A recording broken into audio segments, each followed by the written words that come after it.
Hai semua, Cikgu kat sini nak bawa kamu semua menyelami bab pertama Fizik tingkatan 4, iaitu pengukuran. Untuk sesi kali ni, Cikgu akan pastikan konsep-konsep asas ni jadi kacang je untuk kamu faham dan hafal untuk exam nanti. Okey, jom kita mula. Tahu tak, sebelum kita sibuk hafal formula macam-macam, cuba bayangkan satu tragedi NASA tahun 1999 ni. Sebuah kapal angkasa bernilai $125 juta hancur berkecai dekat Marikh. Kenapa? Semata-mata sebab satu kumpulan jurutera guna unit Imperial, tapi kumpulan navigation pula guna unit SI. Bayangkanlah, kesilapan unit yang nampak kecil ni boleh leburkan ratusan juta dolar di angkasa lepas. Jadi, poin utamanya kat sini, unit ukuran tu sangat-sangat kritikal. Okey, ini senarai topik yang kita akan sentuh hari ini. Pertama, kenapa pengukuran penting? Kedua, metrik lawan imperial. Ketiga, kuantiti asas dan terbitan. Keempat, menerbitkan unit. Kelima, skala lawan vektor. Dan akhir sekali, tips peperiksaan dan kuis. Bahagian pertama, jom kita tengok kenapa pengukuran ni penting sangat dalam fizik. Senang je. Ukuran yang tepat ni tolong kita faham dunia sekeliling dengan lebih baik dan buat keputusan yang betul. Cuba fikir, macam mana kita tahu Gunung Kinabalu tu tingginya tepat 4,095 meter? Atau macam mana kita tahu kelajuan harimau boleh cecah sampai 65 km per jam? Tanpa ukuran yang jitu, kita ni ibarat meneka je dalam gelap. Yang ni tolong ingat betul-betul untuk exam tau. Setiap hasil ukuran wajib ada dua benda. Magnitude, maksudnya nilai nombor tu, dan satu lagi unit. Contohnya, kalau kamu tulis panjang tu 100 meter. 100 tu lah magnitude-nya, dan meter tu unit. Jangan sesekali tinggal jawapan tanpa unit. Confirm markah kamu kena tolak nanti. Rugi je. Masuk bahagian kedua, metrik lawan imperial. Kita pastikan kita tak buat kesilapan ngeri macam NASA tadi. Benda ni kita jumpa hari-hari. Tengok je pembaris sekolah kamu tu, belah atas ada sentimeter untuk unit metrik, belah bawah ada inci untuk imperial. Perasan tak? Tolok tekanan pam tayar kereta ayah kamu pun sama. Ada kilopascal metrik dan juga PSI imperial. Tapi untuk zaman moden ni, kita memang banyak guna metrik sebagai standard. Jadi, bagi mengelakkan satu dunia pening kepala bila buat eksperimen saintifik atau berniaga, pada tahun 1960, seluruh dunia setuju untuk selaraskan ukuran guna sistem unit antarabangsa atau kita panggil unit SI. Ini penting tahu supaya bila saintis kat Malaysia jumpa sesuatu, saintis kat Jepun atau Amerika boleh faham benda yang sebiji sama. Bahagian ketiga, kuantiti asas dan kuantiti terbitan. Cikgu nak kamu buka mata luas-luas kat sini sebab yang ni memang selalu sangat masuk soalan objektif kertas 1. Kuantiti asas ni ibarat batu asas. Dia memang tak boleh diterbitkan dari kuantiti fizik yang lain.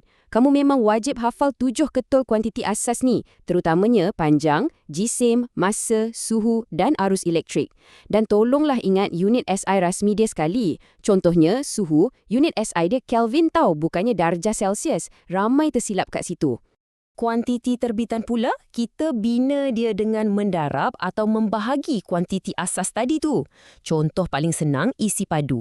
Isi padu tu kan panjang, darab panjang, darab panjang. Halaju pula, panjang dibahagikan dengan masa. Pendek kata, ia diterbitkan dari gabungan benda-benda asas tu lah. Okey, bahagian keempat, menerbitkan unit. Skill ni sangat-sangat crucial kalau kamu nak skor kertas 2. Kalau soalan exam suruh kamu cari unit SI untuk ketumpatan, cikgu nak kamu ikut je 4 langkah mudah ni. Mula-mula, kenal pasti kuantiti tu. Kedua, tulis rumus, iaitu jisim bahagi isi padu. Ketiga, pecahkan rumus tu kepada sebutan asas. Jadilah jisim bahagi panjang darab panjang darab panjang. Last kali, baru tukar ke unit SI dan kamu akan dapat kilogram per meter padu. Ikut turutan ni, garanti tak salah. Bahagian kelima, kuantiti skalar lawan kuantiti vektor. Ini konsep terakhir kita sebelum buat kuis sikit. Benda ni selalu buat student pening. Senang je nak beza sebenarnya. Kuantiti skala ni dia cuma kisah pasal magnitude, maknanya nombor je. Macam suhu atau jisim. Tapi kuantiti vektor ni lebih spesifik. Dia kena ada magnitude dan juga arah. Cikgu bagi contoh, kalau kereta tu gerak 80 km sejam, itu kita panggil laju, so ia skala. Tapi kalau kereta tu gerak 80 km sejam ke arah utara, itu hal laju. Jadi ia adalah vektor sebab ada arah ditunjukkan. Jelas kan? Bahagian 6, tips peperiksaan dan kuis. Okey semua, masa untuk test. Sejauh mana korang faham benda yang kita sembang tadi dengan soalan-soalan sebenar? Tengok soalan objektif ni, dia suruh kita cari kuantiti terbitan.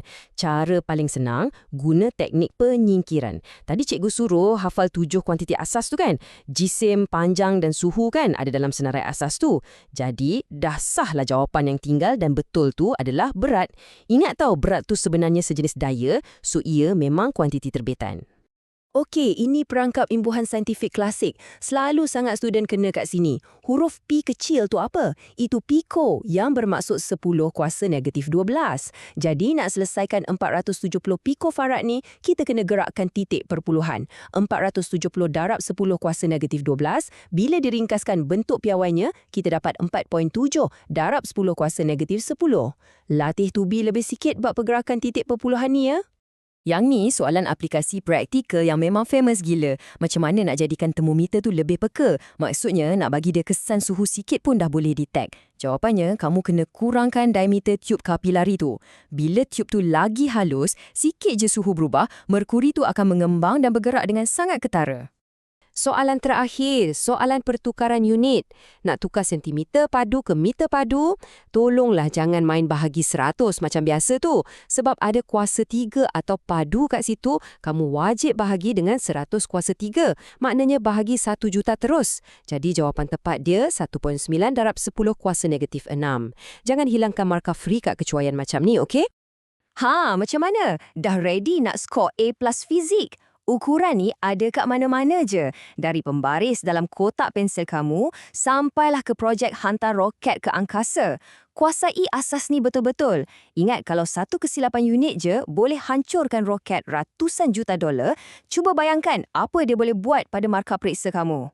Tahniah cikgu ucapkan sebab berjaya habiskan kelas induk bab 1 ni. Teruskan ulang kaji dan jumpa kamu semua di bab seterusnya.